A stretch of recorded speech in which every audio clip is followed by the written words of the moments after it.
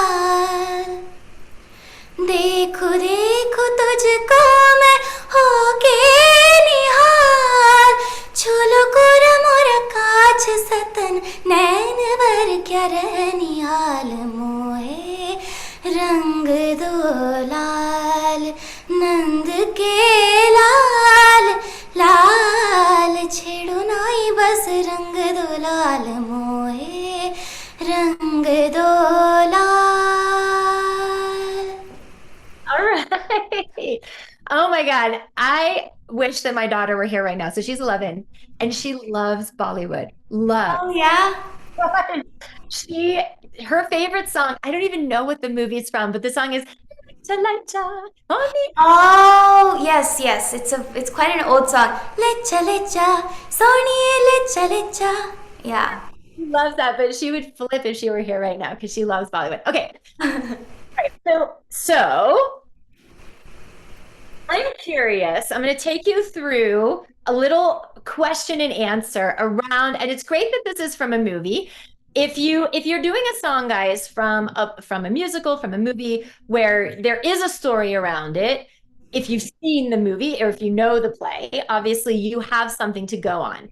If you're singing a song, like if you're a recording artist and the song isn't from anything, invent the answers to these questions that I'm going to ask Meta, because these are the things that are going to connect her to her unique emotional home around what she's singing so that we get what is unique from her about this. Okay, so I'm going to ask you a few questions. Number one, where are you when you are singing this song? So the way that the movie is taken, it's so beautifully taken. It's like in a palace, and it's like all like marble, and there's so many dancers around, and like it's all white too. So if you like see all those skirts spinning, and so it's like it takes you back to that really royal period. So I think that. Okay, so she's in a palace and she's not alone. There's a lot of people around. And who is she singing to? So in the olden days, courtesans used to sing in order to impress kings, right? So they could live their own lavish styles of life. So in this case, she is singing for a king. Okay. And how does she feel about the king? Madly in love. Okay. That's a little, because there's a lot of ways. She could be a little scared of him. She could be, right? But she just like, and when, can you give us a little translation of the first couple of words of the song? Right. So Mohe Rang Do Lal. It's a god that a lot of people have mainly heard of in Indian culture. His name is Krishna. So it's just talking. So Mohe Rang Do Lal. It's like stop throwing color on me. So she's talking about him in a very playful way, which is also affecting her like relationship to the king, right? So like she's in love with him. So it's like Why is she singing to the king about Krishna? Why is she singing this song? Like, what just happened that she is singing this song to him right now? So she's just found these newfound feelings with him, and so she's saying like that playful thing, like she feels like she needs to like be doing this with him, like this is what she feels like she wants with him. So she's like being like that playful person, yeah. So it's a metaphor. She's talking about how she feels about Krishna, but really it's about how she feels about the king. Okay. Okay. So why now? That's a really important thing, guys, when you're talking about what the story is you're telling. Why now? Why must you sing this as this character? Why must she sing this particular song and these particular words right now? Like what just happened that makes her say, what are the first words again in the translation? It's don't throw color on me. Yeah. Like why does she start with that? Why must she sing this and say this right now? What just happened? So she's just confessed her love to this king, and she finds out that he has another wife. So she's like, okay, now you gotta choose, between me and him. So like now she's being this playful character towards him and giving him this really hard option. And so what's at stake? Why does he have to choose now? Why does she feel like she needs to make him choose?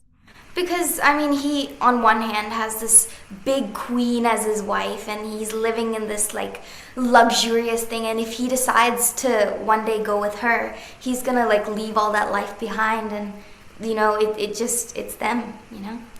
Okay, so I want you to take it a step further. I want you to scratch a little deeper beneath the surface, right? Because she could tell him tomorrow. Why now? Because, I mean, when you have something and you know that it's real, why wait for it? Okay. Okay. So, can you list a few words that describe the emotional state of you as the character at the start of the song? So, Sure. what would those be? So, longing, um, that sense of playfulness, love, sadness, and maybe even a bit of nervousness thrown in because, you don't know what the king's going to say, right? Right, exactly. So, a little playful flirtiness that's kind of masking the longing, Mm-hmm. the insecurity, actually. So when you, as Meda, when you have you ever been in a situation like this before? Have you ever where you have told the person that you really care about how you feel?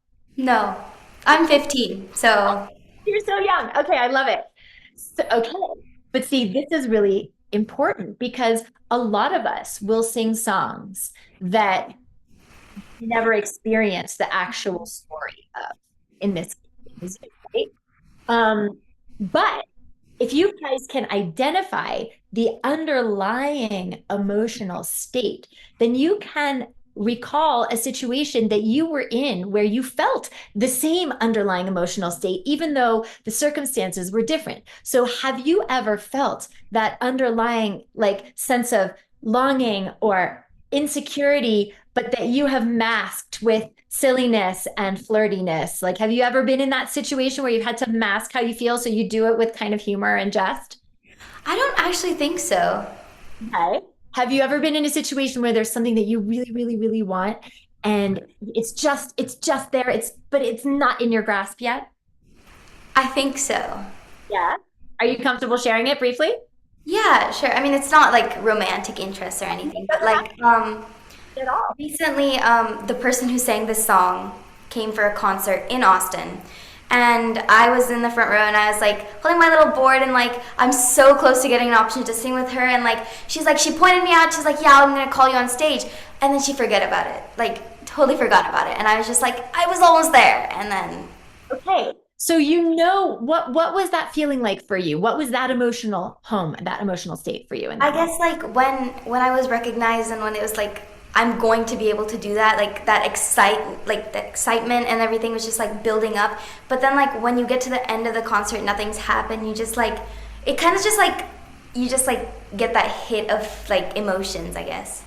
Okay. So that emotion of it's right here, it's here, it's coming, it's almost there is exactly the same as what's this character's name in the movie?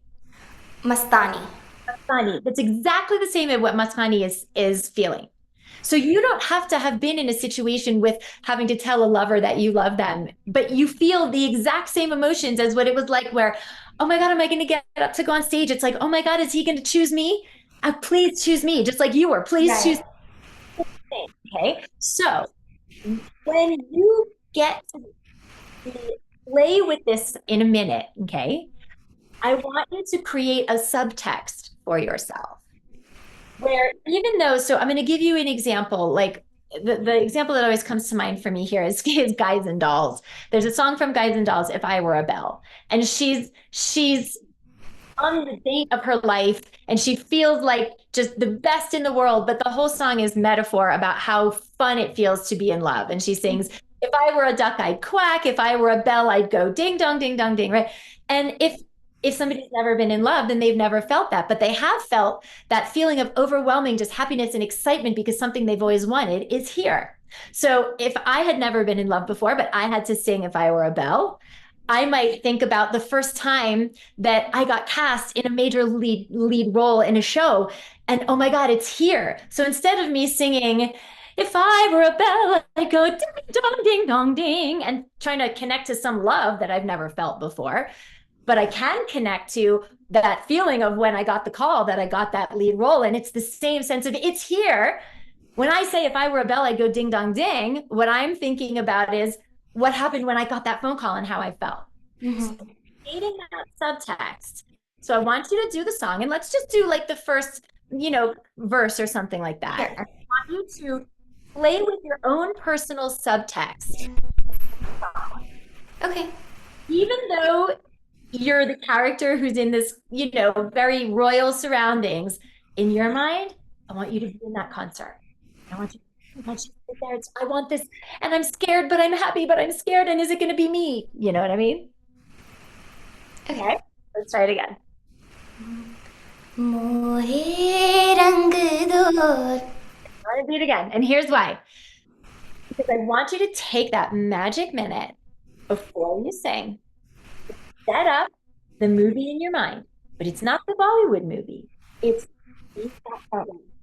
See her. Oh my God, she's pointing at me. Oh my God, she's pointing at me. Da da da da da da da da. You see what I like? Play the movie in your mind and breathe into that before you start. Okay, try it. मोहे रंग दो लाल नंद के लाल लाल छेड़ो नाई बस रंग दो लाल मोहे रंग दो लाल. She's gonna call you. She's gonna call you. Keep going. देखो देखो तुझको मैं होके निहाल. देखो देखो तुझको मैं होके निहाल. चलो कोरा मोरा कांच सतन नैन भर क्या रे निहाल मोहे रंग दो लाल. All right. What did that feel like to you? What was that like? I think I kind of thought about it more in the way that you wanted me to, and it was like easier to like portray it almost. Yeah, because you took you found the emotional home of the song, and then you found something in your own life that could connect you to that. And two things were super interesting to me watching. First of all, did you notice that you were way more connected in the support in your body? No. You were. Did you guys notice that in the chat? That the sound was much more focused, much more resonant. It wasn't as airy.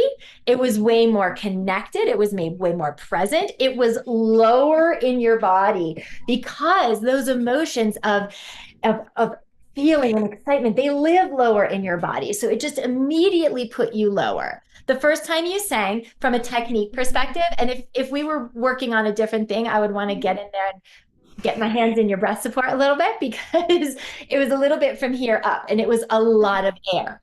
But you guys, I didn't tell her a thing about technique, not a thing. All I did was connect her to a sensation of emotional home that lived in her body in a place that served the technique. And so I'm curious when you're doing this, like, it it's one thing to just be like, okay, I'm here and I'm visualizing this situation with this idol that I've had, like the same situation that you were just saying, right? But the song is long. The song is longer. It's not just that moment. Songs are an emotional arc, right? So she starts in that place of excitement, right? But where does the character, what is the emotional home that she ends in? Where is she at the So end? she ends in that like longing thing, and that's why it ends on that like minorish note. So like, and so it's like almost like the music too. It plays as the role of like it gets more dramatic, and then she just like ends. Okay. So, and thank you, Amy. My original sound was not on. I'm telling everybody to put theirs on, and I forgot to put mine. Okay. So, but it perfectly mirrors the experience you had at that concert. Mm-hmm. When you're doing this in your own practice, Meta, really align with that experience. And when you're in different sections of this song, okay, when is it the section that she kind of turns her back and she doesn't make a choice? And at what point does that align with the lyrics that you're saying, where you're just more in that insecurity and you're more in that sadness or that longing? The more connected you are, guys, I mean, Meta, we heard way more color in your voice, way more sparkle in your tone, just because you were connected. The first time I felt like it was a little bit like it was like you putting on Bollywood singer. The second time you did it, you were being. Okay. Okay, so keep working on this. That was fantastic. Can we give her a round of applause? Yeah. That was really awesome. That Thank was you so much. fantastic. All right. Okay, next hand I see is Sammy. Oh, Hey, Did I pronounce your name right? Yeah, Sammy. Good. How old are you? Are you also a high schooler?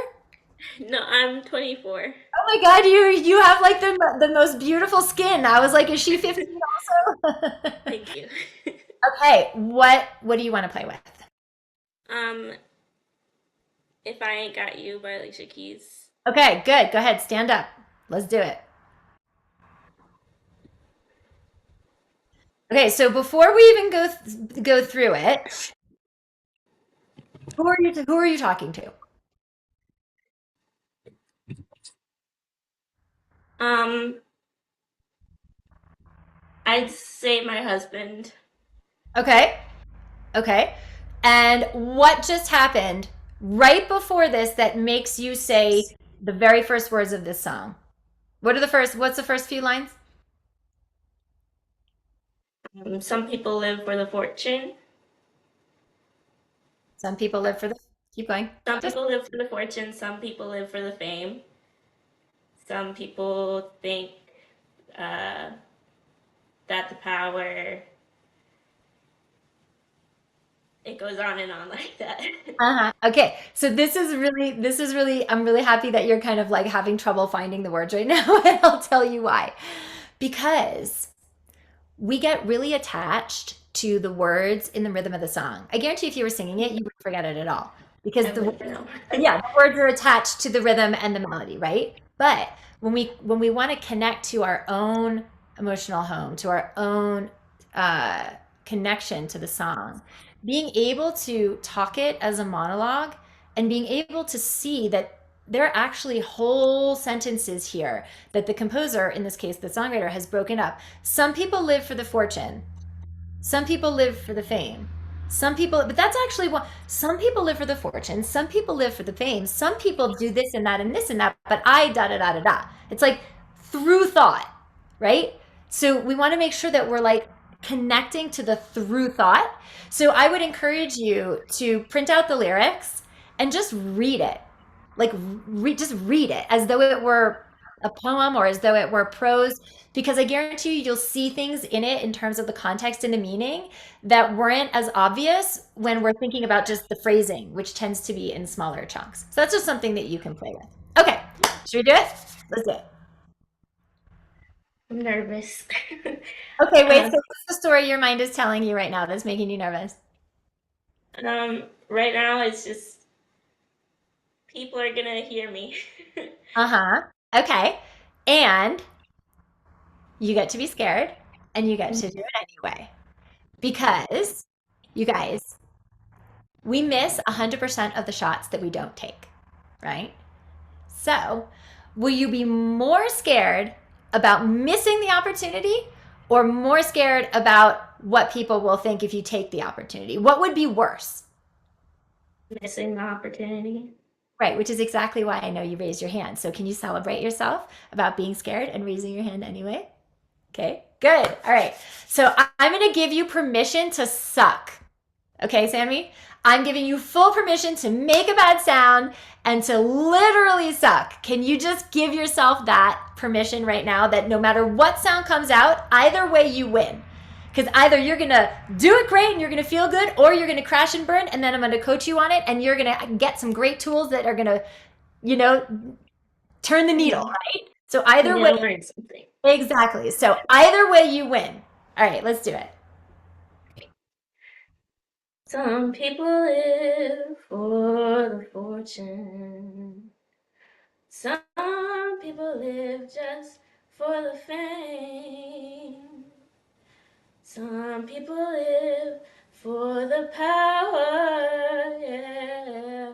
Some people live just to play the game. Some people think that the physical things define what's within. I've been there before, but that life's a bore so full of the superficial. Some people want it all, but I don't want nothing at all. If it ain't you,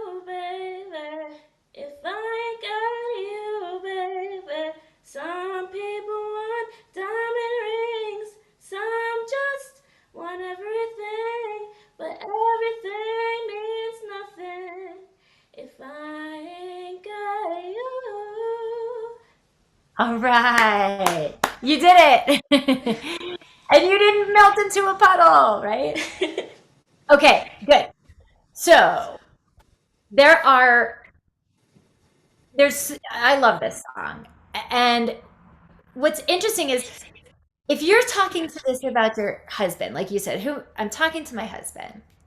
So when you think about how you feel about your husband and that certainty, because this song is certainty. I know she knows this, that like this person that is my soul, my heart, my life, my love, right? So when you think about singing this to your husband, who I'm guessing, I'm hoping you feel the same way about, where does that knowing, that certainty, where for you, where does that live in your body? When you know something like how you feel about your husband? Kind of in my gut. Yeah. Yeah. Yeah. Okay. And when you think about everything that he is to you, everything that he brings to your life, I want you to breathe in and make space in your energy, in your body, for all that he gives you, for all that he is. So if you were just going to breathe in like all the wonderfulness of your husband, can you just like breathe in and receive that for a second? I'm Well, sorry, you froze. I was going to say, when you think about all the wonderfulness that your husband brings to you, can you just breathe in and receive all of that for a second in your body? Yeah, can you make room for everything that he gives you and brings you and just breathe into that expansiveness of knowing that you're loved and that without him you don't need anything else, right? What does that breath feel like in your body? Do a few of those. Yes. Yes, Sammy. What does that breath feel like? Mm, refreshing. Mhm. And out here, from my perspective and from our perspective, it's expansive. I actually see your body expand and release in exactly the way that we want it to for the breath, like the breath work we were doing on Tuesday. Okay. That didn't happen when you just said it. No, I know. Because you weren't thinking about him in that way. You weren't thinking about, oh my gosh, some people live for the fortune. Just bring it to me, right? So it's two things. It's opening up to receive this love and then just really just that you said that in my gut, I just know anchoring that certainty of every phrase. So instead of singing it with this feeling right now, I just want you to chant it. Okay. So what you're going to do is you're going to breathe into that feeling that you just felt of receiving all of his love and energy. And then you're going to chant with that certainty. Some people live for the fortune. Some people live for the, excuse me, for the fame. Just chant, breathe into with his energy and chant with your certainty. Just try that. Play with that. Some people live for the fortune. But do it again. Can you luxuriate in your certainty? Like you know what you know. So really spend some time. Some people they like you can like luxuriate. You know what I mean? Oh no, it froze. Oh no. Wait, People live. wait, it froze. Do it again. Do it again. Sorry, my internet might cut out. You're fine. Uh, Find it again. Breathe into that expansion and then luxuriate in what you know. some people live for the fortune. Good. Chant. Long Some levels. people live. Some people live. Long Some people levels. live for the fortune. Yeah, but where is your Some people certainty? live for the fame. Where's your certainty? Put it in that place of your gut, like you said. Some people. Some people live for the fortune. Some people live for the fame. Some people live for the power. Some people live just to play the game. Some people think that the physical things define what's within. Now, see, that's three phrases in the song, but that's actually Mhm. one sentence. So, one sentence in that feeling of certainty and love, call it in. Just right on that. I'm sorry, I didn't hear you. I said just on that one phrase. So it's one phrase. It's one sentence, even though in the music she's got these rests. You know what I'm saying? If you're talking, Yeah. don't talk with the rests. Just one sentence. Talk the whole sentence. Some people live for the fortune. Some people live for the fame. Some people live for the power. And some people live just to play the game. Some people think that the physical things define what's within. One more time. Some people think the physical things define. That's the whole sentence. I want you to luxuriate in how good this knowing and certainty is. Some people think that the physical things You feel define like what's within. you want to break on think because that's where the music breaks. But that's not the sentence. Some people think is not the sentence. Some people think that the physical things define the thing. Whatever the lyric. You guys, I'm trying. Some people think that the physical things define what's within. Yes. See, this is what I'm trying to help you do, Sammy, is to connect to the actual whole sentence that you're saying. Right? Because it's so easy for us to get stuck in the snippets in the music. You know what I mean? So let's actually sing that phrase. Some people think that the physical thing, like, and move yourself to the point. What's the point of this sentence? To say that some people think this, but I don't think this way. Right. Because why? Because you know. And where's your certainty? Where's your certainty? Okay, so I want you to play with it on the melody, but I want you to luxuriate in the melody, in this knowing that's in, like you said, in my gut when I'm certain. Some people think that the physical things Okay, so when define did you leave your gut? When did you leave it? at things, I think. So the first bit was good. Some people think you breathed, but when you came back in, you went right back into your head, into thinking about the lyric instead of Mm-hmm. feeling that certainty that I know this is true. That the physical thing. Can you play with it? Can you do it again? You're doing great. Some, some people think that the physical things define what's within, and I've been there Okay, but before. did you feel how bin was up here? Right? What does that feel like to you? Are you able to feel the habit? It it feels like I'm going up into my Hey, head voice, kind of. well, you're not in your head voice. It's just your support, your anchor, your Yeah. certainty has abandoned you when you came back in. You were in it better at the beginning, then you breathed, but when you came back in, you didn't come back in with the certainty. You didn't come back in with that feeling of lower, if we're talking about it in technique terms, lower pelvic floor moving down and out. You came back in without it, and the sound kind of flailed up here because. So, can you imagine? I want to do a little technique with you just because I think that it's going to help you feel a little more certain. It's hard to tap into certainty when your body is not certain in what it's doing, right? So let's do a little technique here, okay? I want you to siren and I want you to find that feeling in your ribs that we were just talking about in the sense of breathing into that beautiful expansion. And then I want you to siren these words down into your pelvic floor. And I want you to do the next phrase. Some people want it all. Just chant it, just like that. Some people want it all. Yeah. Where's that been for the last 5 minutes? What does that feel like in your body? What part of your body are you using? What do you notice? It's like right here, and it feels freer. Yeah, because when you're anchored down there, all of this can open up, okay? So now you're going to do it on the melody. Some people want it all, but just the same way you had your body working for you when you were sirening. Don't change that. Siren it right down into your pelvic floor. Some.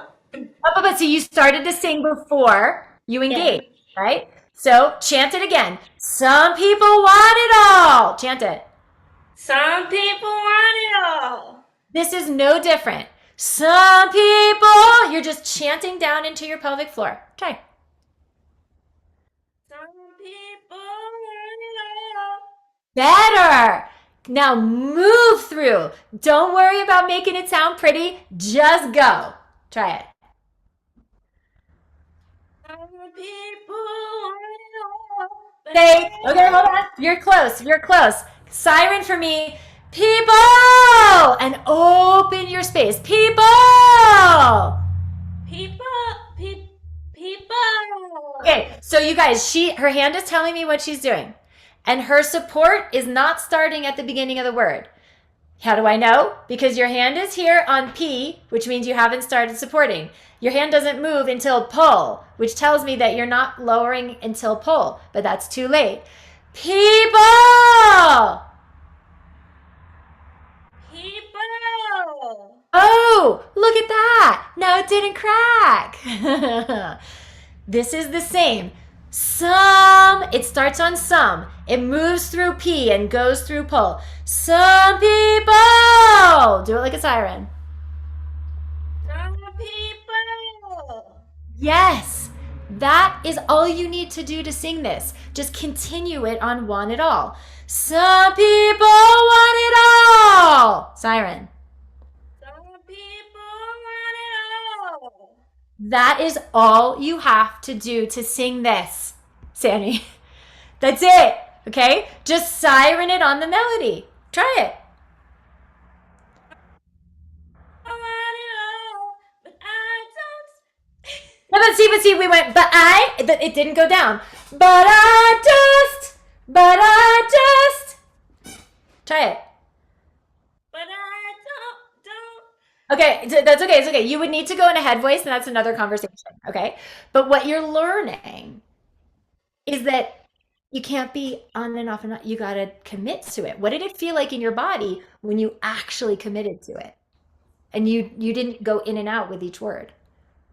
It didn't feel like I was doing anything. It felt like it was just happening, kind of. Yeah. It's easy. You guys, the best sound is the one that feels easy. If it feels like it's a lot of work, it's because your body is working too hard because the technique isn't as efficient as it could be. So just what I would really recommend, Medi, is I'm calling you Medi, Sammy, is to go back into the breath support training and use the replay video before it goes away on Sunday and stop it and start it and really see if you can feel that consistent, and also the opposition training from Wednesday to see if you can feel that consistency, because otherwise it's all up here. And in a song like this that requires such certainty and such, like, she's so, you know what I mean? It's really hard to tap into that sometimes if the circumstances going on in the technique are making you feel uncertain. Mm-hmm. Okay, great job. Well done. Okay, so we're going to come back and we're going to coach a little bit more in a minute. But I see that we have a special guest who has joined us, and I want to honor her time. Because she's a busy lady too. And so I've invited her here to talk with you guys today and share some of her story with you, because she really knows what it's like to feel stuck and held back and to be insecure about what her special sauce, her unique sound is. And has a lot of gold to share about what has allowed her to have amazing breakthroughs, to not just free her voice, but also find her unique sound and stand behind her unique sound and find her audience. She recorded her first album collaborating with musicians at the famed Abbey Road studio in London, which was an incredible experience for her. She's also what I call a multi-passionate creative. She has a successful business in the healing arts. She is also a mom to a recent college grad. So anyone who tells you that you're too old or that you have to choose between your passions or that your voice or your music isn't mainstream enough to succeed, just talk to her, okay? So please welcome one of our intensive training grads, Leah Lee. Hello. Hello. Hi, it's so good to see you. I was happy to make the time to talk to you. It's a wonderful thing to be able to spend time with you. So if we're Yes. on camera, okay. Yes, let's do it. So I would love if you would just share with everybody what was going on, like what was going on with your voice, how were you feeling with your music, what were the issues and the things that you were dealing with in your singing and your music before doing this kind of work and training in the program. It's interesting because I was sitting in this very chair in this very spot when we had our first call, and to be on the other side now, being able to talk about what it was like to be in your program with all of its wisdom and understanding and tough love and outright compassion, it's just amazing to be sitting in this very same seat. I'm grateful to be on the other side of that and really to have been able to make real my desire to sing. I wanted to sing as long as I could remember, and I had issues with my voice for all of my childhood and much of my adulthood. I was told by a school teacher that I would never amount to anything because I had an inaudible voice. And I wanted to sing so much that I spent hours in my room lip syncing to musical theater. I would record from the television and lip sync back. What happened was in about 2014, I had the amazing experience of having someone with a very compassionate, open-minded ear hear me singing at an event with my daughter. And he said, "Oh, I didn't know you were a folk singer." And I latched onto him, and he set me on the road with his voice coach, his opera coach. And one point that I want to make is you are not only for those who had bad teachers and made mistakes and got bad training, but you're also great for people who have had the opportunity to be with wonderful teachers. This voice coach got blood from a stone and he taught me to sing. But what we realized was my obstacle, I didn't share it with him right away, but I eventually did. Everything he would tell me to do was contingent on feeling something. And I was raised in a family where the body was a conveyance for the brain. The body was the means of feeding the brain. And I wasn't living from the neck up. I was living in here. And I really couldn't feel anything. And it was a superpower for a while. It allowed me to, oh, toe shoes? Sure. 72-hour shift? Sign me up. Emotionally taxing job that no one else wants. I'm your girl. But when I got to the voice studio and he would say, do this, do this, do this, feel this, feel this, feel this, I couldn't feel it. And so what we ended up doing was going through every song, and I would mark on the lead sheet what I had to think of at each part, what I had to remember to do, this interval here, this vowel here, this consonant there. Great. So now you're like even more in your head. I would perform. So I was performing just because it's like, I'm just going to do it. There's an opportunity. You want me to sing? Sure. um, Shoot me later. But I would be singing and I would be scrolling through my head, not just the lyrics, but all the annotations on the lead sheets of what I had to do when. So, of course, this consumed a huge amount of bandwidth. And any lapse in my attention, oh, somebody coughs, or I recognize someone in the audience, or someone makes a face, would take me, would degrade my bandwidth to the point where I sounded like Joan Baez possessed by Willie Nelson. I called them blurbles. And every time I listened back to a performance, I had these blurbles, and I felt like singing seemed harder for me than it should. It seemed certainly harder for me than a lot of the people I knew who were singing. And I was searching on the internet looking for what am I missing? Something's missing. Where do I find that? And one thing that I enjoyed doing was listening to good singers. So I love those. Voice Coach responds to Leia Salonga was the one that I listened to one night, and your video came on right after that. You know, And I think it's so interesting though, if I can just pause you for just a second. What she said, guys, about how I had all this training and it was great training, but I knew there was something missing. There was something missing and I didn't know what it was, like to the best of my ability. And you're a smart cookie, Leilisa. Like something's missing. How many of you relate to that like there's something that you're not tapping into and you don't know what it is or how to do it and the frustration that leads. Yeah, I see Ashley putting her hands up in the, yeah. So when you think about the something's missing, because obviously the physiological piece of that you were speaking of, you were from here up, so you didn't even know what that was down there. But also, how was that making you feel? What was the hardest part about that for you, in given everything you were trying to do? I so I was getting opportunities to perform, but I always knew I was going to listen back to the video and cringe. How many of you relate to that? Listening back to the video and going, oh God, right? Yeah. Or there was one I started, I think I had developed a little bit of body sensation by, I think it was October of 2018, and I was doing a show for a university. And I could feel like something was wrong in here. It was the very beginning of getting a little bit of sensation. It was after I was working with you that I got like what to do about it. But Yeah. yeah, so I just always knew like, oh, you're gonna have me come in and sing. Hopefully you'll want me again sometime. Hopefully your audience won't walk out. I, Mhm. and Right. I was Cross limiting the fingers myself. and Yeah. And I was limiting myself to repertoire that I loved, but I also knew that it was a very esoteric area and the bar was very low. Were not a lot of people singing in that. And I felt like, well, this at least it's a little enough cave that not too many people are going to see me make these blurbles. So it was very safe, and I was restricting myself to that area. yeah. And so just fast forward for a minute. What for you have been the most transformative aspects of this training or even being inside the community? What would you say have been the biggest game changers for you that have helped you? I mean, you're releasing music, you're licensing music, you're performing, you're doing all this stuff. Even, at the age that you are at, so many people would just be like, you know what I'm saying? So, what has been the most transformative aspects of you so that you have stopped, like you just said, playing in a small cave and you now are not playing small anymore? The body awareness, and Mhm. it was hard.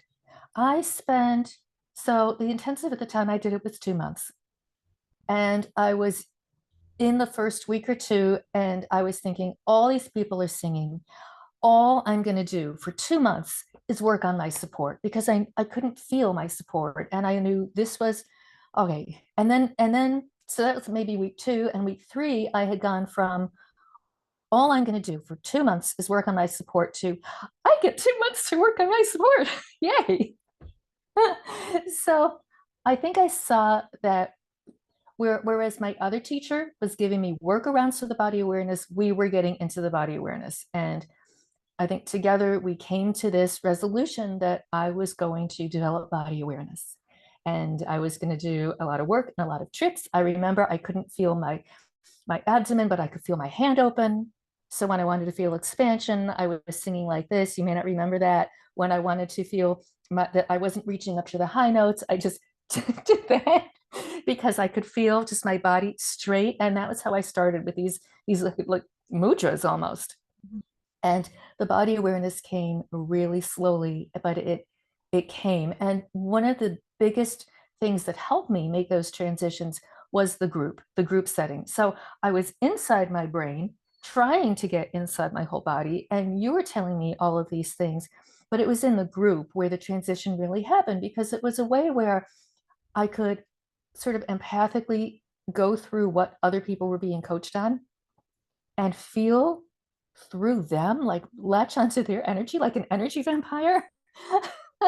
and and feel what other people were going through. And it was one day you were working with somebody, and I realized singing is as easy as speaking. You Big yell at aha. the puppy, "Don't pee on the couch." It's like, oh, There's my head voice. this, like, oh, singing is as easy as speaking.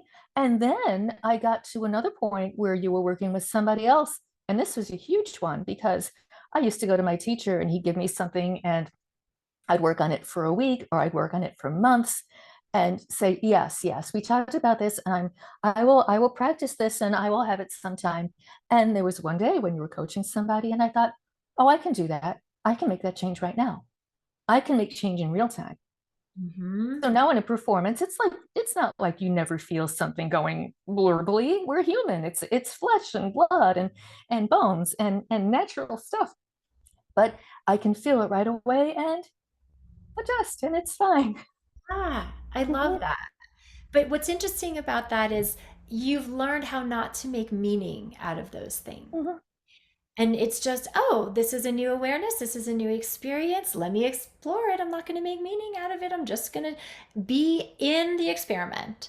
And I think that that mindset has also served you really well as I've watched you go into the recording side of your work because you are not in a genre that you're in a very specific. I mean, I don't even want to say, I'm going to let you describe your genre because I don't even know how to describe it.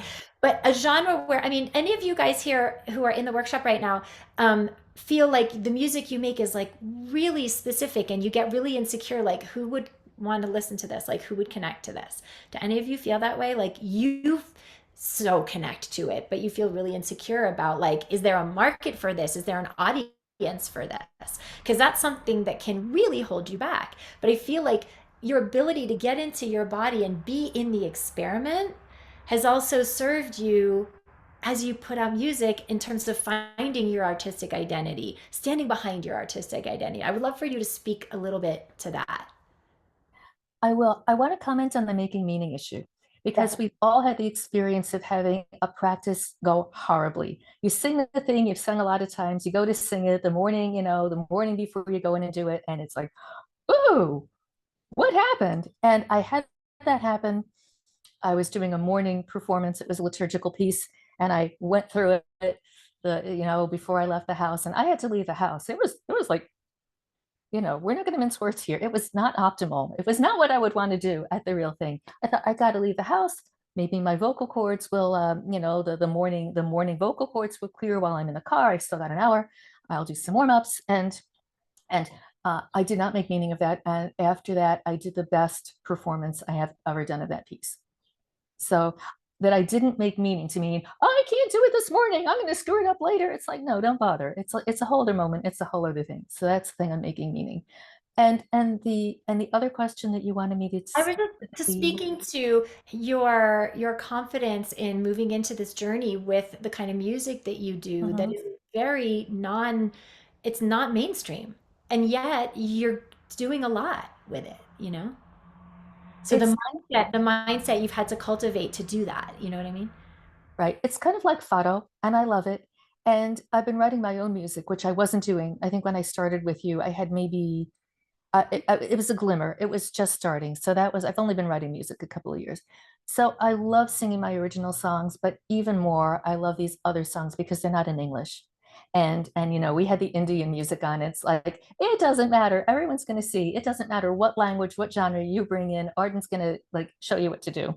So my journey was that I was singing that music and then I started writing original music, but now I perform in coffee shop, for example, and I bring in the traditional foreign language music as well. Mhm. So I don't wait for special academic opportunities to present the music. I did just have, though, an opportunity to present the music at a meeting of music professionals, music scholars, and they asked me to present this music. And my daughter, she goes, "Mom, really? You? Aren't there other people?" I said, I don't care. I'm happy to be able to do it. But I did this presentation and it was half an hour and I'm on Zoom. Hello. Thank you. Hi, Kevin. Always. So I was asked to present this music and given a very limited amount of times. And then a number of things happened while I was getting ready. The presenter going after me said, "Oh, can you make it 25 minutes instead of 30? Because, oh, and whatever, I can work it out." And a lot of things happened at that performance that I wasn't expecting to have happen. I started presenting and my rubber bands were in my braces. And I said, "Excuse me, I need to take my rubber bands out." And I just went and I did that. And That have thrown you before? the rubber bands? Yeah, would it have thrown you to like have to pause a performance for a second and be like, hang on? Yes. Well, there's the one big takeaway that I've gotten from the training with you is to take that moment before you start.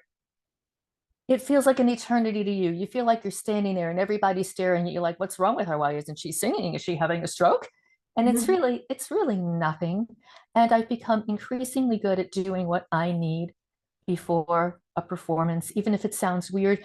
I want to sing online karaoke for half an hour before I do my program. Where is there a quiet place where I can go and do that? Thank you. Mhm. And yeah, in the past, I think there would have been a time when I would have thought, I'm not going to stop the flow here and take my rubber bands out. Guess I'm singing with my rubber bands. Oh well. Yeah, and then how's that gonna go? No, not Right. good. Not But see, you guys, what I really want to just stack on here is what she's describing into you is what we call radical self-care in this program. It's radical self-care.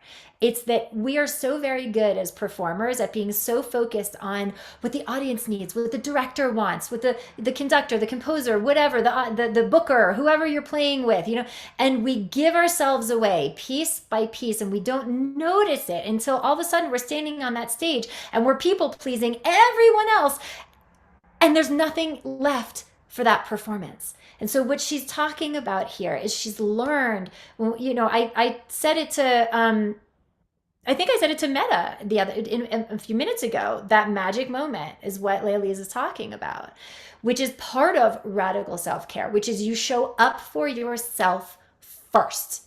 Now, there's a lot of cultural BS that will tell you that that's selfish, right? Like putting your practice first, like telling your kids, you know what, I need half an hour. Mama needs to go do her thing and she'll be back in half an hour. Telling your husband, Lisa, I remember at the beginning, Kevin used to be like, right. I mean, I'm sure you have stories about that, but that there is a difference between selfish and self care.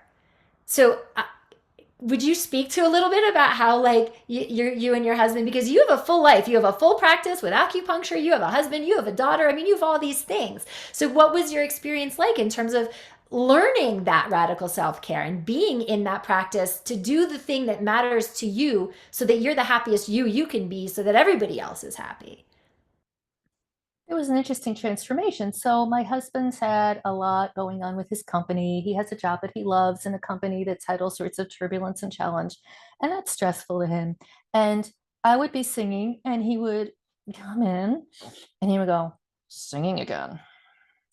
And I felt guilty enjoying myself when I knew he was so stressed. And so I wouldn't let him see how much I loved singing and how happy I was singing. And somehow I let go of that and I thought, if I'm happy singing, I'm not going to hide it. I'm just going to show it. And whatever, whatever he makes of it, he makes of it. And what happened was when he felt so much better when he realized I was happy. A guy who feels like his wife is unhappy feels like kind of a failure. And when he saw that I was happy, he started feeling a lot better about how things were going with him. And now he's not only going singing again, he's going. We started writing songs together. That's the radical, talk about radical shift. We're writing songs together. And now he's going, well, why aren't you singing? Aren't you working on the songs? Why aren't you singing this one? Why aren't you singing this one? Mhm. So that was a big shift to let go of feeling guilty about being happy when other people weren't. Because when like I said, when I was happy, he just felt better about what he was doing. And it made him feel better about the challenges that he was facing because he felt like there was a purpose and that something good was coming out of all of that. Yeah, but that's not easy. I mean, that requires courage. That requires the dream being bigger than the fear for you to step into this aspect of your life, make these investments of your time, of your money, of your energy into everything you're doing. But you guys, I always say, like, the dream has to be bigger than the fear. Otherwise, you'll just stay where you are. And so a lot of the celebrating that we do a lot of celebrating in the program, right? Like Lisa, we do wins and celebrations at the beginning of every mindset call, is to really start to understand the things that are working for us, the things that even the littlest, tiniest things to celebrate. Remember when you would celebrate, I can sing ah. Do you remember that? Like even these little tiny things, because we need to celebrate the little things on the journey, on the way, so that that big thing doesn't seem so far away, because we see we're on the first yard line, the second yard line, the third yard line, then we're. So I'm curious if you were talking to some of the folks in this workshop who might want more of what we do here, thinking that maybe they want to train with us in the intensive program, but maybe they're unsure about the how to balance, because you balance a lot in your life, or maybe they're concerned about working online, or maybe they're concerned about the time. And given that you've been through it yourself, what advice would you give? So I want to tie that into the way you introduced me and one of the earlier questions. So I'm 64. Woo! I hope I started, look like you when I'm 64. I'm just you got to pick the right parents. And I took my first voice lesson when I was 54. So this August will be the 10th anniversary of my voice lessons. And at the time I discovered you, I had just made peace with the fact that and accepted the fact that I really didn't sound like anybody else. And part of the reason I was listening to Leah Salonga was my voice coach had said something to me like, oh yes, this woman is also in your genre, but you don't know, but she sounds a lot like Leah Salonga. And of course, she doesn't sound anything like you. So I thought, let me listen to people who I don't sound anything like to understand that. And through the program, I came to embrace the fact that I didn't sound like anybody else. And when I finished this program that I did just the other day, I did this on Wednesday, I did this program. It was a program where I was supposed to be teaching songs. And the woman who recruited me to do this said, it's not a concert. We want people to sing the songs. You need to be teaching the songs. And I did everything that they usually do to teach songs. And I was short time because she cut 5 minutes off me. So I said, I'm just going to sing the songs a bunch of times and you join in when you feel ready to join in. And very few people joined in. There was almost no joining in. So I just carried on and sang my songs and didn't worry about like, oh, all the voices in the head about why they weren't. And when I was done, people said, it was so beautiful. We just wanted to listen. Oh, you were so connected to this music. We just wanted to feel your connection. And the comment that I got so many times, especially from people who have attempted the repertoire, is, I wish I had your voice. and, and granted, my voice happens to be very well suited to my rep. I have found my wheelhouse, as you would call it, without question. But I also think that what they were feeling when they said that was the ease, just the effortless mastery. That was my sankalpa. I don't know if you can explain another time what that is. It's just a grand intention. It's something that we do over the course of the time in the intensive. And yeah, so I think it was just the ease and joy and sense of just enjoying my voice and enjoying the singing that I think was really what a lot of them were saying when they said to me that they wished they had my voice. Was what they were saying was they wished they had my ease. So of course, the gift that I get, that I've gotten at this point is, I'm 60, 64, and yeah, I could have a heart attack tomorrow, but I could also live another 40 years. And so I don't want to look back in 40 years going, wow, I thought I was so old when I was 50, and that was half my life. I've been able to sing half my life. I've been able to sing 50 years. And I just thought, no time like the present to begin. When it comes to answer more specifically, so what we really want to do is sing. I think most people here, if you took the phrase singing is my life, they would probably check that box. And so I found it wasn't really fitting this in and making it work. And I'm revisiting this now because my husband is going through a career transformation. So some of these things are very practical for me right now. But I want to align, it's not that I want to work things out so that I can sing or do this program. It's more, I want to align my life. I want to create a life that is aligned with singing, which means that I want to cut out as much stuff that is not essential to that as I can so that I have freedom for singing. So that means, like, I'm working with a producer now. He's expensive. And my husband is looking at declining income right now. And we both, now he's on board with, yeah, we still want to produce the songs. So I'm cutting. I signed up for Trim and found like, oh, double subscriptions. And like, I didn't know that was there. And I never signed up for that and got rid of so many monthly fees with Trim. Plus, I got back payment for stuff that should never have been charged anyway. So I cut out a lot of subscriptions. Do you really need the Calm app? I can't cut out Netflix because my mother-in-law's on that, but I would. Um, how many apps do you need? How many classes? How many enrichments do you need? Do you really need? My husband is going through. Does he really need the gym? No. Do you really need the Sephora makeup? These good Maybelline makes good stuff. But what you're talking about is you're talking about priorities. You're Yeah, talking priorities. like, Yeah. do I want to, so yeah, it was yesterday where Princess, were you in the program with, no, Princess 48 was not, you guys were at different times, I No, think. we did not overlap. And she was like, what I did the math in my head, and it turned out it was $19 a day for a year. So like, okay, what could I trim? $19 a day. That's, about 60 bucks a week. It's 70 bucks a week. If I don't know, I can count to eight. I'm a musician, guys.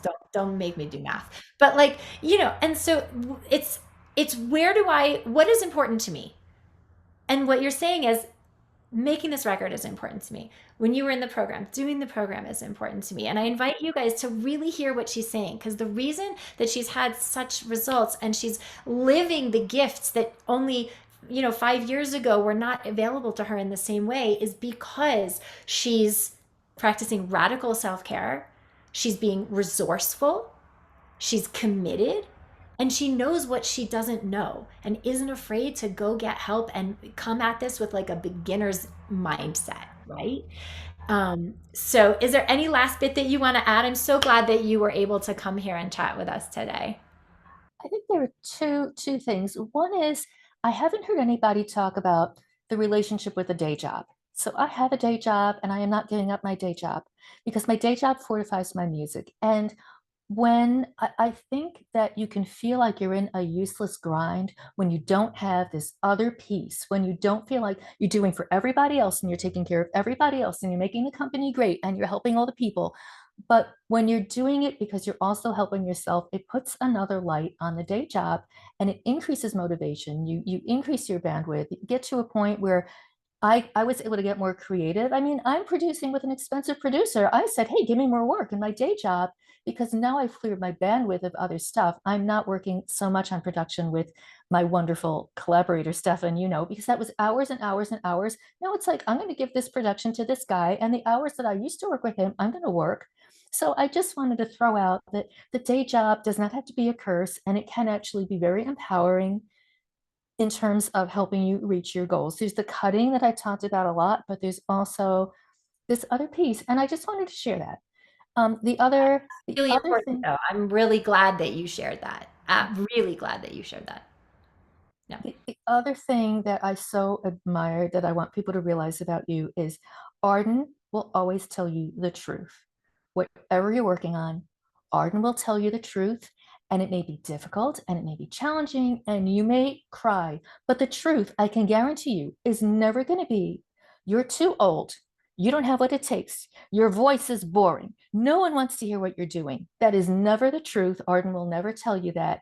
The truths that she will share with you are the essential truths. Thank you for that.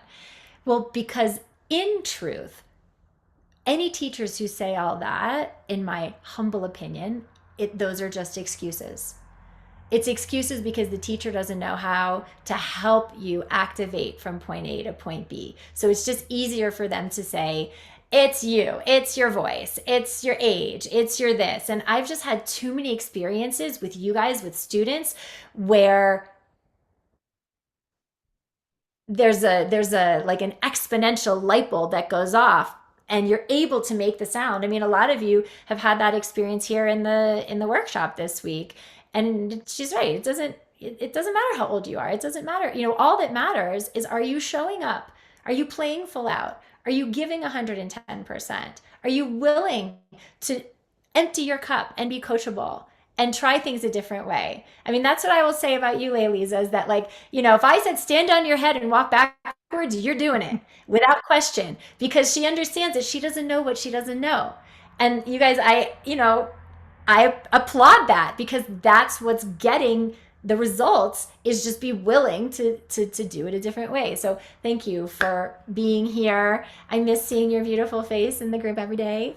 Congrats to you on all the wonderful things and all the music, and on your daughter graduating, and on all the fun things going on in your life. So, all right, guys, please give Lisa a round of applause for being here. I'm sure she's happy to answer any other questions in the chat, or you can connect with her on Facebook. And thank you guys for sticking with us today on day 5. You know, if you're listening to Lisa and you're thinking that's what I want. I want to be able to have those kinds of breakthroughs. I want that ease that she was talking about. I want somebody able to compliment me and be like, your voice is just stunning. I want to be able to trust that I can do that. I want to be able to be a multi-passionate, to be in my day job and to make music and be able to balance. And if you want to work with us in the intensive to do that, to achieve that, then what your next step is to schedule a discovery call with me. That is your next step. And we'll have a conversation and we'll see if this is the right fit for you. So Ashley just put the link in the chat, copy it down. This is a discovery call to talk about our flagship program. It's a 4-month training program that I've developed to train singers like you guys 360, holistically, technique, artistry, and mindset. And we do that with technique accelerator trainings for full command of your technique in the most consistent, reliable, healthy way. We do that with mind-body integration modules to really deep dive into your unique patterns of thinking, your unique sabotage, right? And shift how this is affecting your body when you sing. We do it through individual weekly coaching, individual coaching in the context of the group to make sure that you are embodying your new skill set, your mindset, and your artistry in the most effective way.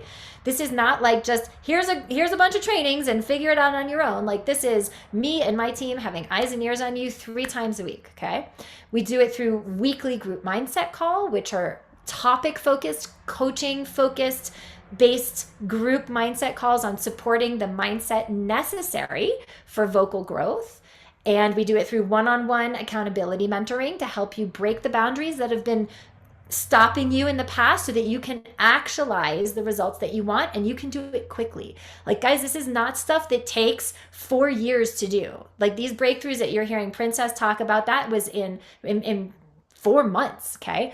We do it through our community. Guys, our community is, to me, the most important and valuable part of why singers get the results that they do, that you've been hearing about, because it is a safe space for singers to go beyond their comfort zone, learn from one another, be in that compassionate and supportive community. And we do it also because this becomes kind of like an artistic incubator where you're amongst like-minded artists, where you can learn and you can take action and you can grow and achieve and create your goals.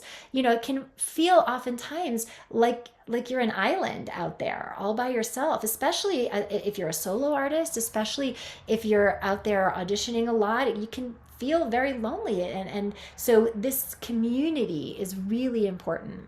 And so this program is for you if, despite your best efforts, you're still not where you want to be with your voice and your singing. And if you're dying to sing in a way that is more reliable, consistent, powerful, where your body's working for you, not against you. You know, if you're somebody who's invested in a lot of vocal training in the past, and like Lisa said, still feel like something's missing, it still hasn't gotten you the results, the opportunities that you really want, and you dream, you have this vision of getting consistently better results from what you are doing, your auditions, performances, recordings, right? Like no more putting in all this time and work in and money in and not seeing the kinds of outcomes that you want in your singing career. Because it's imperative that you learn how to be the best widget possible, right? The widget is you, it's your voice, it's the thing that's making the impact, right? And so if that widget has a lot of tension, strain, vocal fatigue, limiting beliefs, nerves, all these things, right? And you know that's what's holding you back, and you desire to sing without any tension, without the vocal fatigue, without the nerves, in a way that not just sounds good, but feels good. That's the most important thing, and is sustainable long term. You want to find your sound. You want to tap into your unique voice, what you have that nobody else does, your special sauce that sets you apart from everybody else. And more than anything, you want to know that anytime you open your mouth, you can trust your technique and your body to make the best possible sound every time, no matter what. Then this intensive training program is for you. And you might have some other questions, and that's what the discovery call is for. So we can make sure that this is the right fit. And the tuition for our program, as I've been mentioning, it's usually $9,000, but a reminder, we have a big tuition discount available, a $2,000 discount for everyone in the workshop here who enrolls by Sunday night. So it's only $7,000 when you make the decision to enroll by the end of the workshop. And the first 3 singers who opt for the pay in full get 2 bonus private one-on-one sessions with me that you can use anytime in your program. But look, guys, I get that being an artist is not always easy. And I get that investing $7,000 in your training might be the biggest investment that some of you have ever made in yourself. And for others, you probably already spend way more than that on eating out and vacations and shopping over the course of a year. So you feel like you're doing well, you're thriving, you feel like that, when really you're not succeeding at your passion and at your potential. Because that's really what we're talking about here, guys, is getting you off the sidelines, teaching you how to trust your voice, audition, perform, record with power, showing you how to own your voice and own the stage to get whatever these opportunities are: equity gigs, AGMA jobs, legit management, hundreds of thousands of plays, booking representation, opening tour slots, getting you music and film and TV licensing. Like, these are the things that put you on big stages. These are the things that will get you out of your muggle job if that's what you want. These are the things that will bring fulfillment to you so you can stay in your muggle job, like what Lisa was saying. These are the things, by the way, that also pay an average of $7,000-8,000 a month to start when you hit your stride. But it's more than that. It's a new life doing what you love at a high level. And it's a whole lot better than sitting there watching your dreams fade into the rearview mirror more and more and more every day, because your voice is not at the level that it needs to be to land those opportunities and to be confident enough to go after them and get you there. So we're going to show you how to do that. And guys, this is way less than a semester at Berklee School of Music, Juilliard. I mean, trust me, I went to those conservatories. I know what those are. You know, it's 4 years of your time, $30,000 a semester. That's $120,000 for the degree, and they don't even teach this. Those of you who've been at conservatory, like me, they don't teach this. Trust me, I have 2 very fancy conservatory degrees in vocal performance, and they don't teach this, and they should. And that's why I'm standing here screaming from the rooftops on my soapbox about this. And, you know, I don't know about you, but if I'm going to spend my money that I've worked really hard to earn, I'm going to invest it in things that are going to make the biggest difference, that get me the best result in the shortest amount of time, because in the long run, that saves money. And let me tell you, I have done it the hard way. I have absolutely done it the other way. I have been penny wise and pound foolish. I always tell this story because it's the first thing that comes to mind when I think about this. In my early recording career, the producer that I really wanted to work with was 10K. He was 10,000 for the record. And I knew that he was it. I knew he was the one. Everything about his work was so aligned. But I was in scarcity mindset. And I went with the more reasonable option, a producer who would do the whole project for half, for 5,000. And we did that, and I paid him 5,000. And like, it missed the mark. And after 6 months and so many versions of the songs, it just wasn't working. And so then at that point, I went and I bit the bullet and I hired my first choice.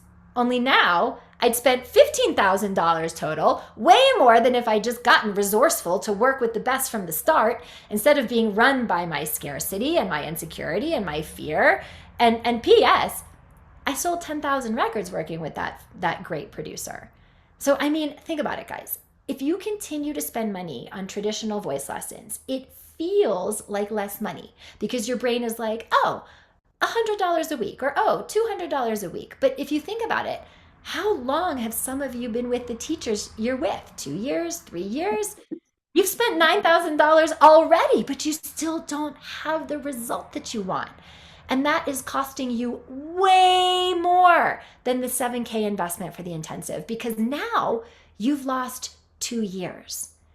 And that loss of time is way more expensive. I mean, how many opportunities did you miss or not put yourself out there for, or couldn't land because you weren't singing in the way that could get you there in the last 2 years? And how much money, for those of you who want to do this professionally, how much money have you lost? Because the shows, the gigs, the opportunities were going to the singers who were able to go after them and land them. And guys, I know it can be scary. I know it can be scary to invest and commit to a new way of training, because you're thinking, will it work for me?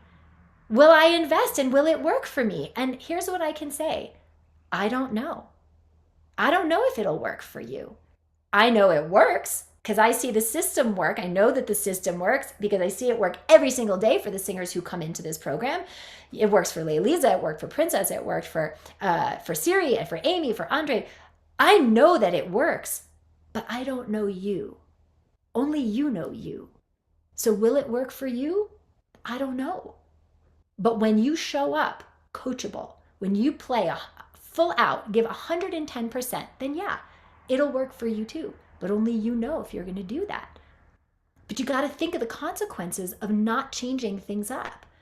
More birthdays celebrated with the hesitation that, oh my God, another year passed and I'm still, at the crappy low level performances, or I'm still at that crappy day job instead of singing for a living.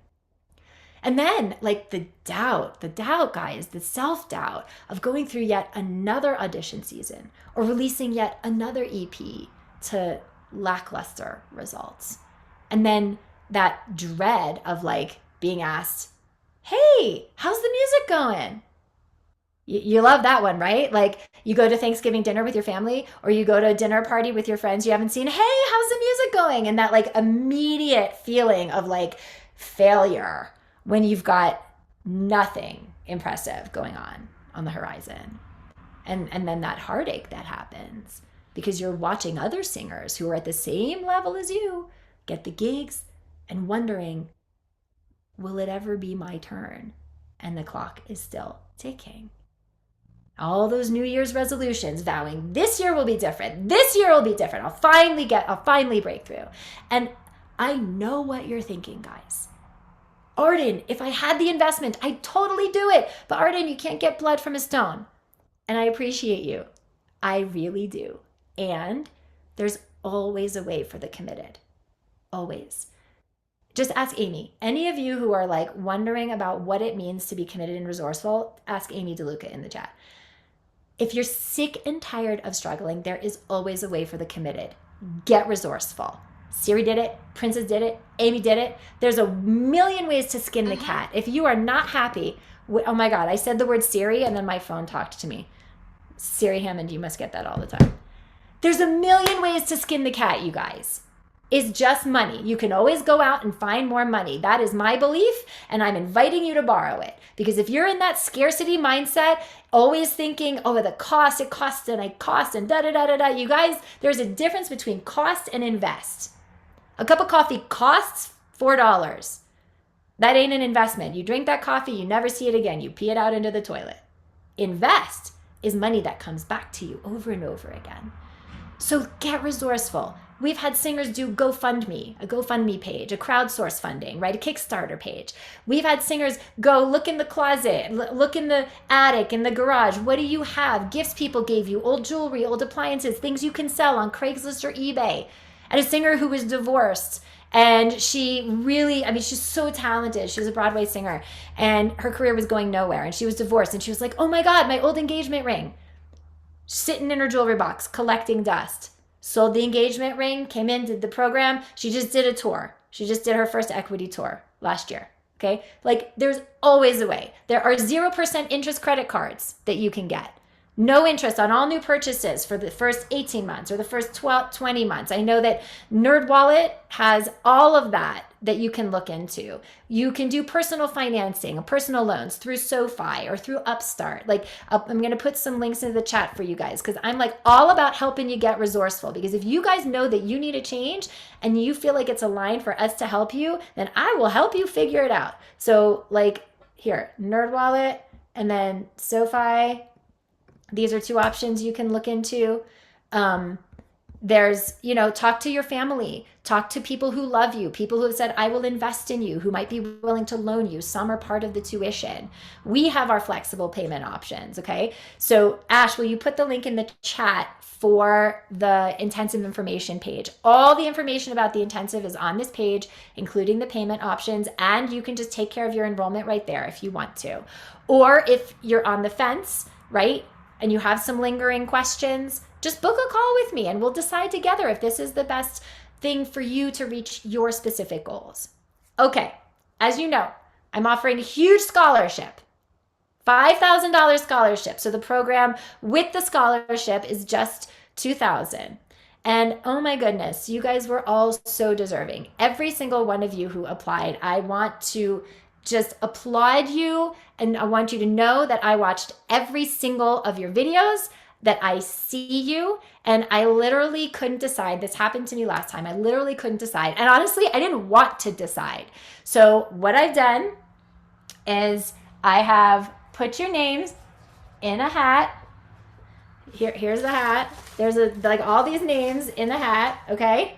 And I am just gonna pull the name out of the hat. All right, so let me just make sure that I can see you guys. I have this on my screen. Okay, so like all the names are in the hat right here, okay? So let me just pull the name out of the hat. Okay, the big moment. Vanessa Evans!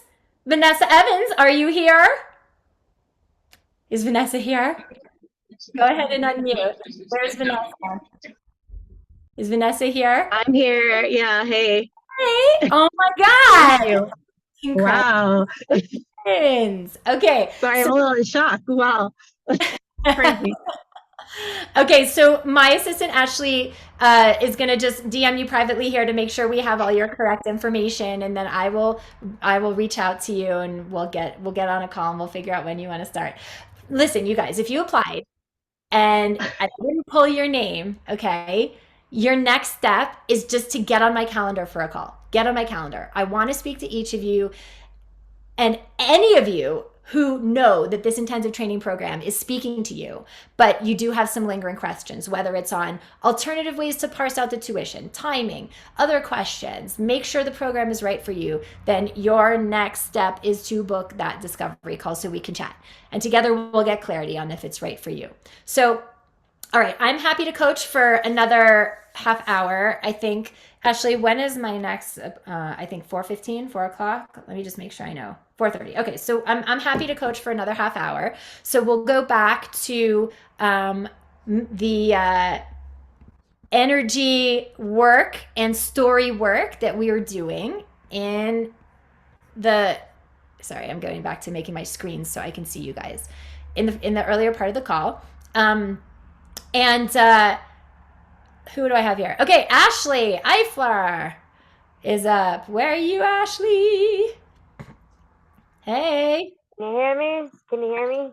Yes, I can. Okay. Okay, good. All right. What do you want to play with? What piece do you want to play with?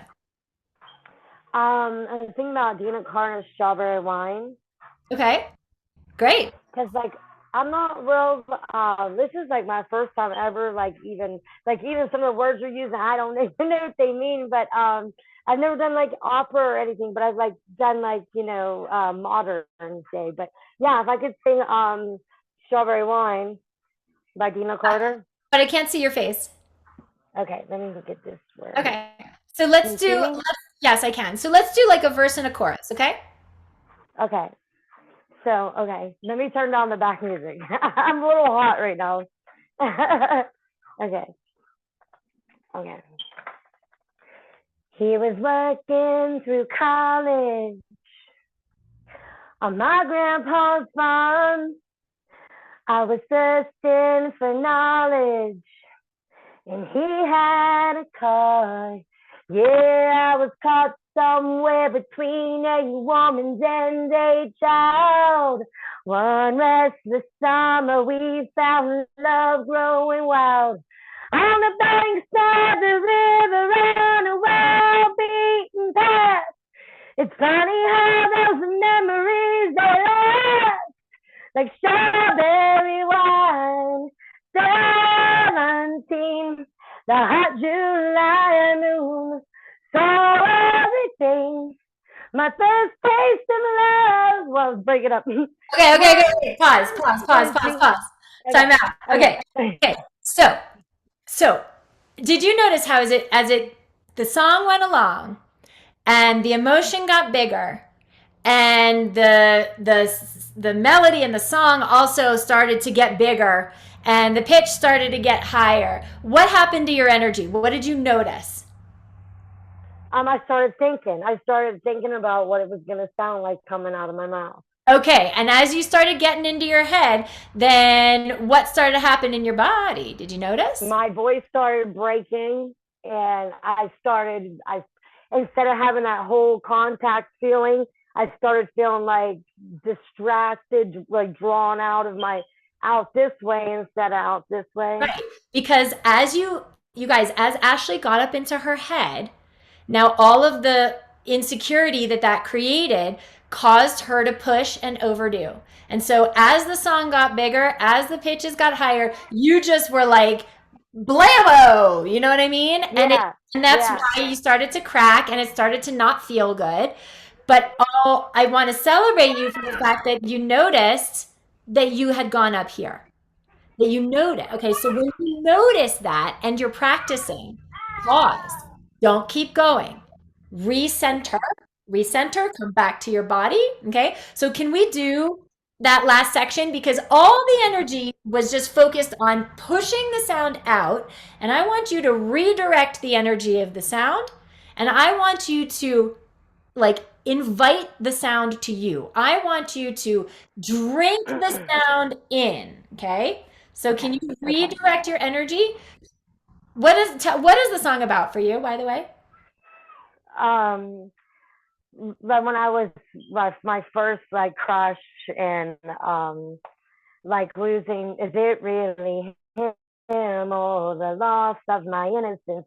I've been missing so much because back even then it was, I hate to say, but it was an abusive relationship, and I look back now at that song like it really was my innocence that I was missing. Whenever I go to even try to miss any of my exes, it's more of the part that was in me that they damaged. That so song. when you get to that part, that gets bigger. What are the lyrics of that higher, bigger part where we stopped? What are the lyrics there? Was it really him or the loss of my innocence I've been missing? The first part of it, because he was working through college on my grandpa's farm. I was thirsting for knowledge, and he had a car. Was it really him or the loss of my innocence I've been missing so much. And she goes, yeah. Okay, so yeah, what is that? Yeah. What is that? What is she? Why is I she? feel that whole through my whole soul when I do that. Yeah. Just like I like the records, leave the pieces, like the one part, like it's crazy because I know how you see like bring the energy in because there's like parts of the song that I totally feel completely through my soul. And I feel like I grab that energy and that emotion and I really like feel it through the whole me of me. And it goes down to the ground and it just But what is the emotion behind the yeah? Why does she say yeah? She could just go into the lyric, but she doesn't. She says yeah. Why? What is the emotion? What is she agreeing with, or what is she releasing? It could what I was gonna say. It feels like she's releasing some of that trauma. It feels like she's like, yeah, like certainty. okay, but like And certainty is not out here. Certainty is not out here. Certainty is right. here. Yeah, the certainty in here. Okay, and so. Yeah. Let's go back and let's start from that place that the with the loss of the innocence, like start in that section. Okay. Okay. Okay. And Okay. how would you do this if you had nothing to prove? How would you sing this? Don't answer, just play. Play with it. Just do it. How would you do it if you had nothing to prove? Okay. Was it really him or the loss of my innocence?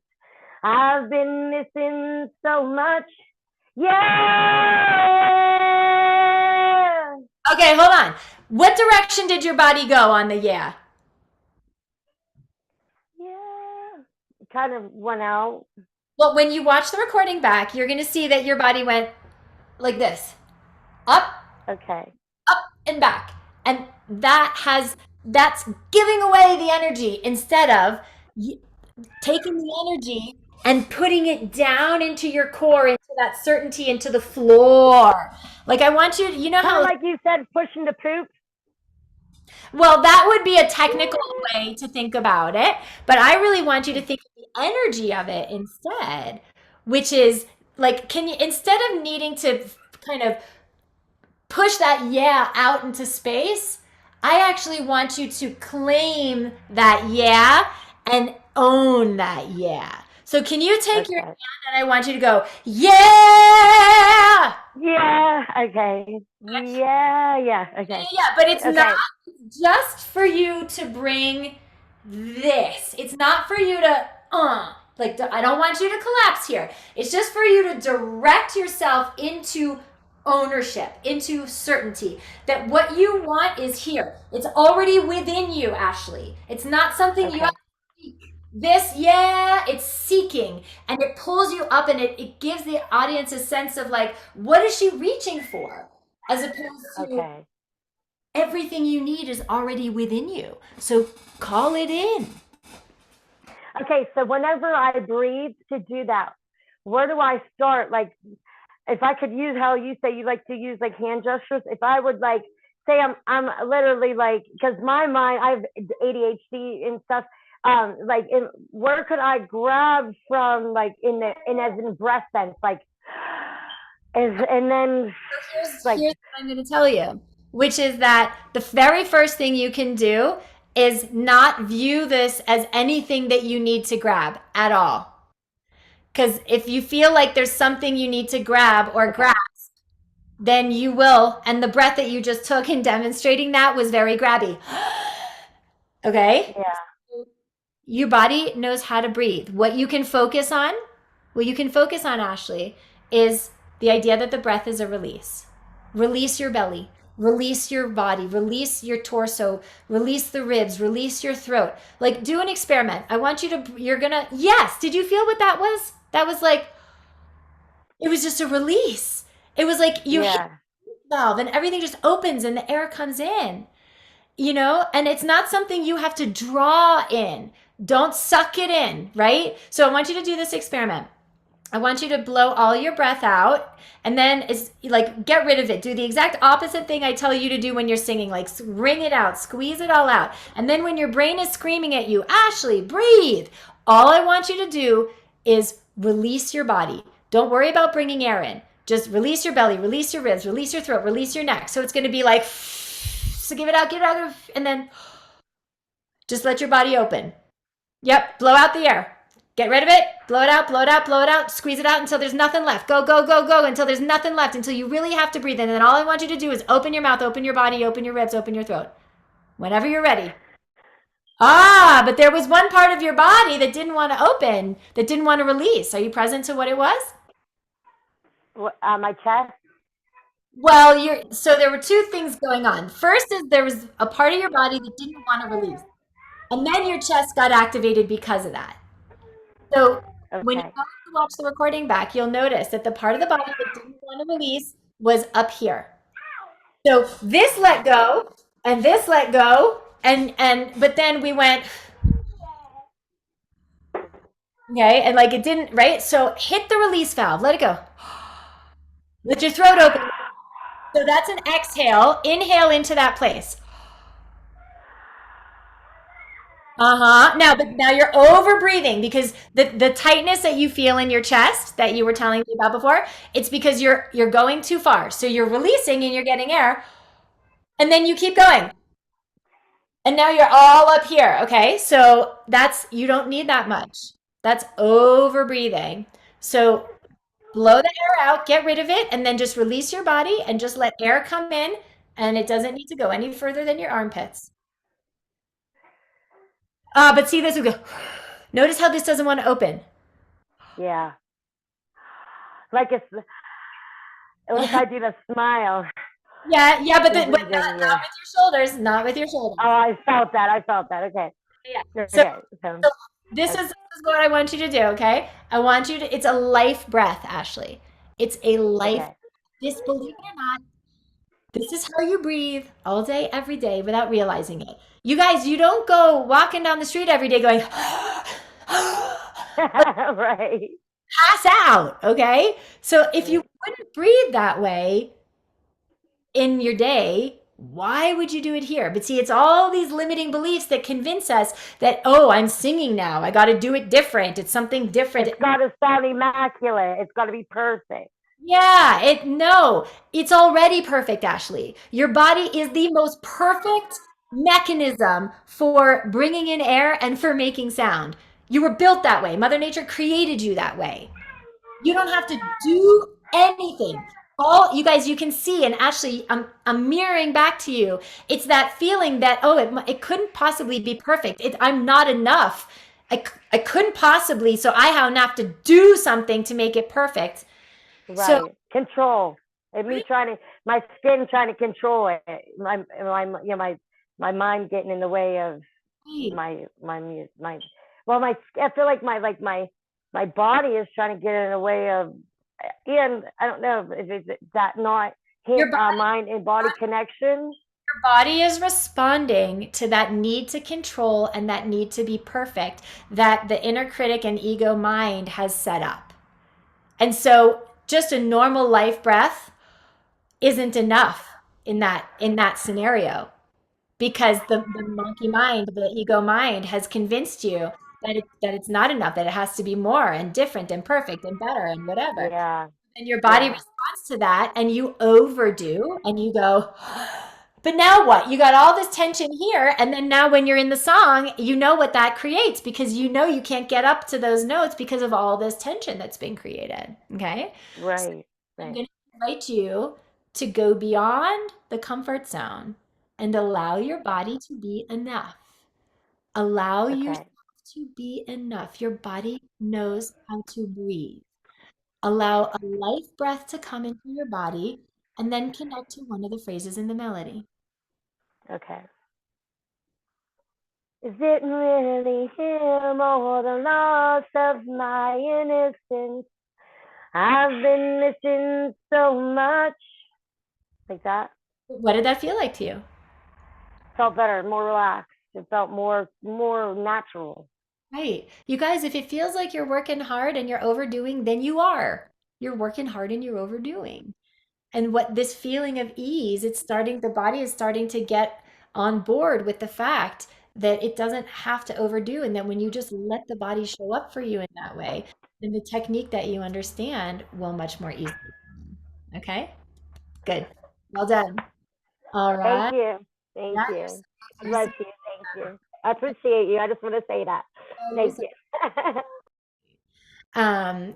okay, going down the line. Okay, I think the next hand I saw was Robert. Did you have your hand up? No, you didn't have your hand up. Sorry, I missed that. Sorry. Who am I seeing here? Okay, Anis, am I pronouncing your name right? Yeah, you are actually. Hey, that's such a great name. Thanks. All right. So what would you like to play with? Uh, I was thinking about trying Careless Whisper by George Michael. I was gonna do a verse and then I was gonna do the chorus with the higher part. Yeah. So I'll just stand up. I think I have it on. I think I have it on. Yeah, original sound for musicians on. That's what I need. Yes, exactly. Are you're I can't see you though, you're backlit. You're in a shadow. Are you able to move so you're not backlit or Probably. Is that better? yeah, that's better. I can at least see you more. It's the actually that's worse. It's if you go away from the window, that will be better. Like till yeah, there you go. Oh yeah, that's much better. Okay, great. All right. Okay. I feel so unsure as I take your hand and lead you to the dance floor.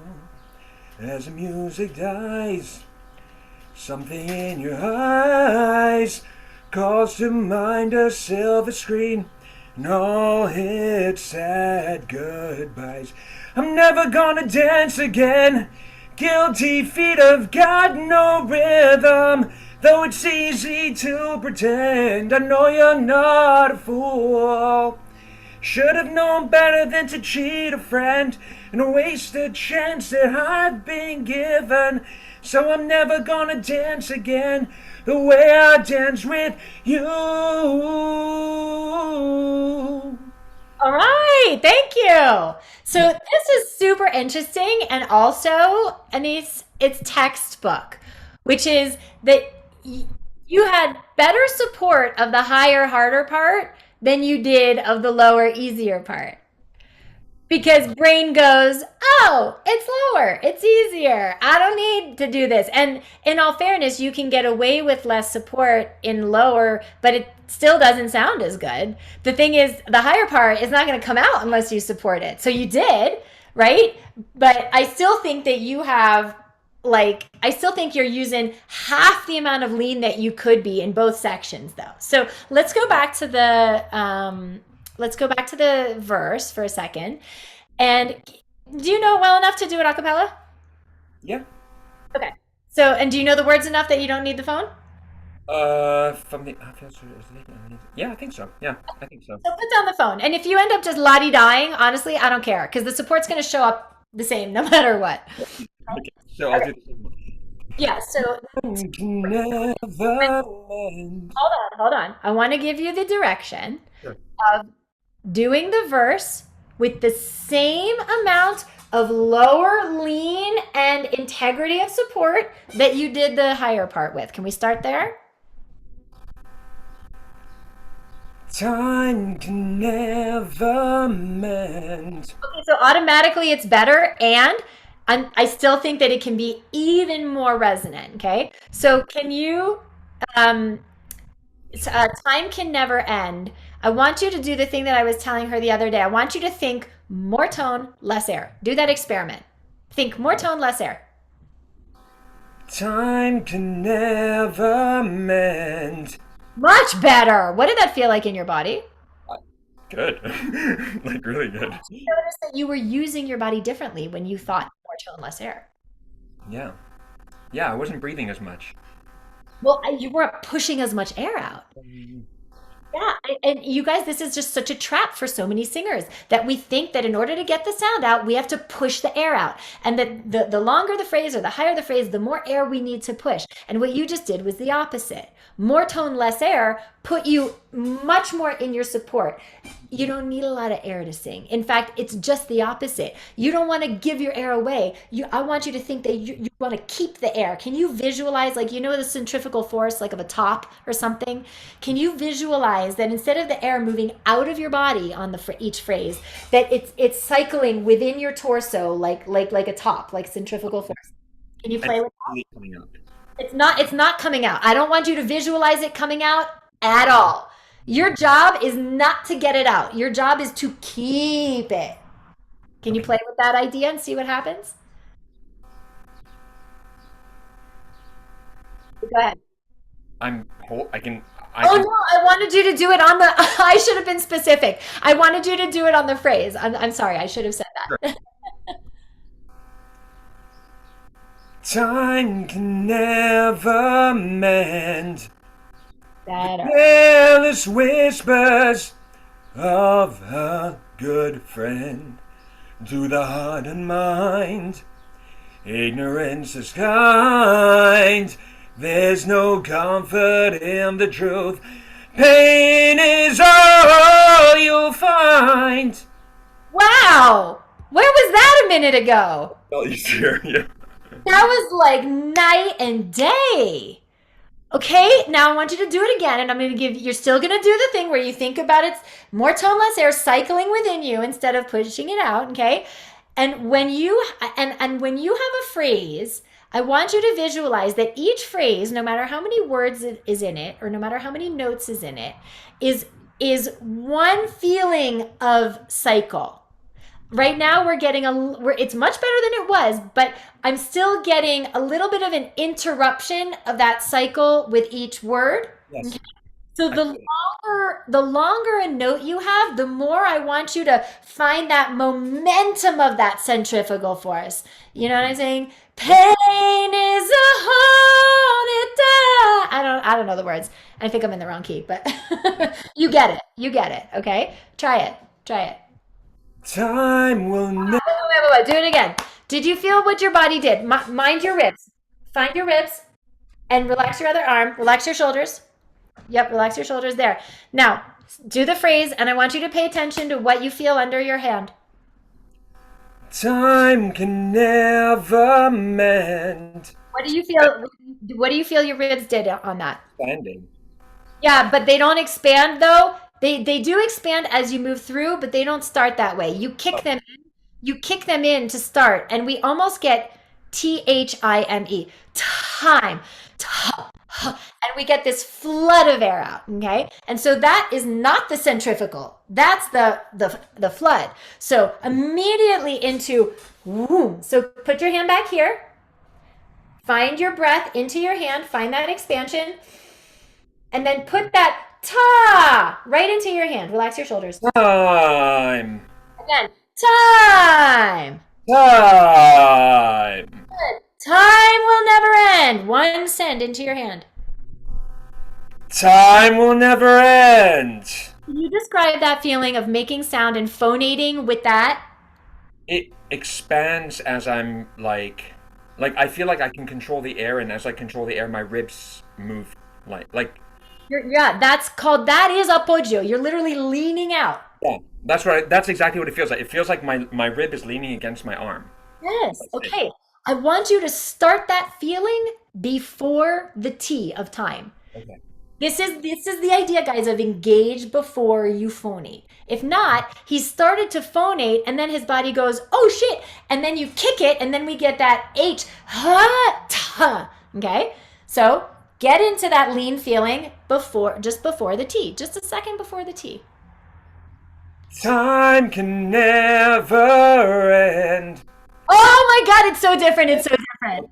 I see. Okay, now here's I'm going to be super picky. One last bit, okay? When we have the pitch change on end, and it's like a little ad-libby feeling, right, at the end of the phrase, you're in this beautiful support. Time will never end. And then we get a big ol' H because pitch is descending. You're at the end of the phrase, and body's like, cool, I don't need to keep leaning. Yeah, you do. Okay? So do it again, and that descent is a lean. just the same. Okay. But that was way better for all the rest of it. Anissa, it was like night and day. Thank you. Time can never end. We didn't find the support before you phonated, so we got the H on time, and then there was the whole rest of it had much more flood because we didn't set that up. So do it again. Take that second, lean, and then time. It's not that much time of holding. I don't want you guys to hold the support and then sing. I don't want you to create tension. It's just you can see in my body when I engage and when you hear the sound. Time. Time. Time. It's like breathe, go, time. Breathe, engage, time. It's one right after the other. Try it. Time can never end. Careless whispers. Now I lose breath. But here's why. Because you went careless whispers of. There was a giant H there. So you're dead before you've even begun because you've leaked out half of the air that could have been used for that phrase on the of. So same thing. Engage before the Okay. So. Do you guys understand why this works? Anise, do you understand why engaging first? Yeah. Because then this diaphragm is low and supported when you start, and it's not going to kick up and push that air that creates that H, right? And then it feels like it's a harsher kind of introduction. It's a harsher onset. Is that what they're called? Like that's your monkey mind lying to you. Okay. When you listen back to this, it doesn't sound harsh at all. You're just not used to it. You guys, Anis is used to singing his way into his support. And this is the opposite, supporting your way into your sing. Okay. Come up. It's not down there. It's up here. Right. Yep, but make sure you relax your shoulders. Down your, yes. Time can never mend. One more time. I really want you to get this because when you get it, it's so much different, but it's subtle in your body. And you have to be very intentional about feeling when you're in it versus feeling when you're not. So you need to go further on the dial about starting a little bit earlier with a little bit more intention towards your lean into your hand, okay? Time can I see what you're saying. It's the time that I say, right? You start the support and then it kind of collapses, which is where the comes from, okay? Go right to the vowel. Time. Go right to the vowel. Time can never mend the careless whispers of a good friend. That is like night and day, my friend. Oh, yeah? Oh, my God. That felt good. That felt good. You guys, the best feeling gets the best sound. You don't have to take my word for it. Like, you guys, be his ears. Because he's not used to what this sounds like in his head. Because he's used to the flooded sound. So tell him in the chat. And you'll hear it on the recording, Anis. It's night and day. This is the future of the sound if you keep doing this, okay? Well done. Well done. All right, you guys. I'm sorry I didn't have a chance to get to all of you, but I'm doing tomorrow Q&A. Ask me anything. We can check in so that we can have a little more time for support. And you go into the Facebook group, post your distinctions from today, and find the thread. It'll be right up at the top. That's questions for the Q&A, and you can let me know what your questions are, and also just show up tomorrow if you want to have a little coach and ask me, am I feeling this right? What's the thing about the brownies and the ears? You know, I'm happy to answer and check in with you. All right, guys. Thank you so much for all of your time and your energy. Honor yourselves for showing up the way you have been. If you would like to join us in the intensive training program, the link to all the information where you can set up your enrollment, Ash, will you put it in the chat one more time? And also, if you want to hop on a discovery call with me, you have some questions, I'm happy to do it. I set aside time tomorrow morning and also on Sunday. So get on it. Commit to the change that you want to be and that you want to see. And if you would like my help and our help to do it, nothing would make me happier. Your wins are my wins. Okay, guys, have a fantastic Friday. All right, everybody. See you tomorrow.